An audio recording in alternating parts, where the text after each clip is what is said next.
I always delight to study the life of Daniel the prophet. The name Daniel means God is my judge. God is my judge. The public is not my judge, nor my fellow men, but God. So Daniel held himself responsible to God. Some may ask who Daniel was. About 600 years before the time of Christ, the sins of the kings of Judah had brought the judgments of God upon them and upon the people. Jehoiakim had succeeded Jehoahaz, and Jehoiachin had succeeded Jehoiakim, and he was succeeded by Zedekiah. The record of each of these kings runs the same, and he did evil in the sight of the Lord. 1 Kings 15:26. It is no wonder that in the days of Jehoiakim, about 600 years before the time of Christ, Nebuchadnezzar, king of Babylon, was permitted by God to come up against Jerusalem and to lay siege against it and overcome it. It was probably at this time that Daniel, with some of the young princes, was carried away as a captive. A few years later, when Jehoiachin was king, Nebuchadnezzar came up against Jerusalem again and carried away many of the temple vessels and took several thousand captives. And even later, when Zedekiah was king, Nebuchadnezzar came a third time against Jerusalem to besiege it. This time he burned the city with fire, broke down its walls, slaughtered many of the people, and probably carried away another batch of captives to the banks of the Euphrates. 2 Kings 25, verses 1 through 11. Among the earlier captives taken by the king of Babylon in the days of Jehoiakim were 4 young men. Like Timothy in later times, they may have had godly mothers who taught them the law of the Lord. Or they may perhaps have been touched by the words of Jeremiah, the weeping prophet, whom God had sent to the people of Judah. So, even though the nation rejected the God of Israel, the God of Abraham, of Isaac, and of Moses, these young men took him as their God. They received him into their hearts.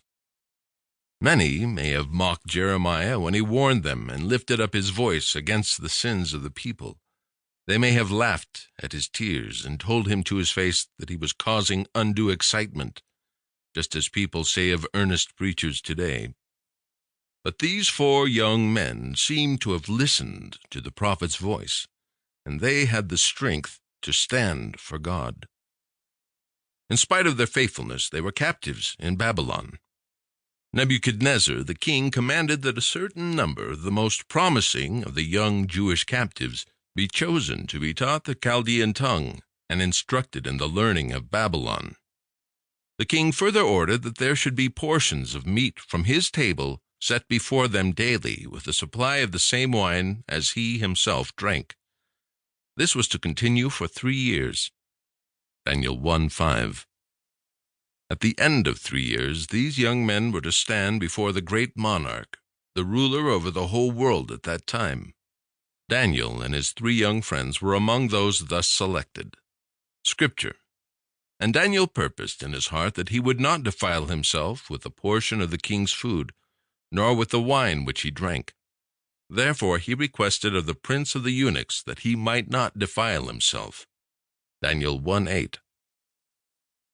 No young man ever goes from a country home to a large city or a great metropolis without serious temptations crossing his path on his entrance. And just at this turning point in a young man's life, as in Daniel's, must lie the secret of his success or his failure. The cause of many of the failures that we see in life is that men do not start right. Daniel, however, started right. He took his character with him to Babylon, and was not ashamed of the religion of his father and his mother. He was not ashamed of the God of the Bible. Among those heathen idolaters in Babylon, he was not ashamed to let his light shine. The young Hebrew captive took his stand for God as he entered the gate of Babylon, and doubtless he cried to God to keep him steadfast. And he needed to cry hard, for he had to face great difficulties, as we shall see.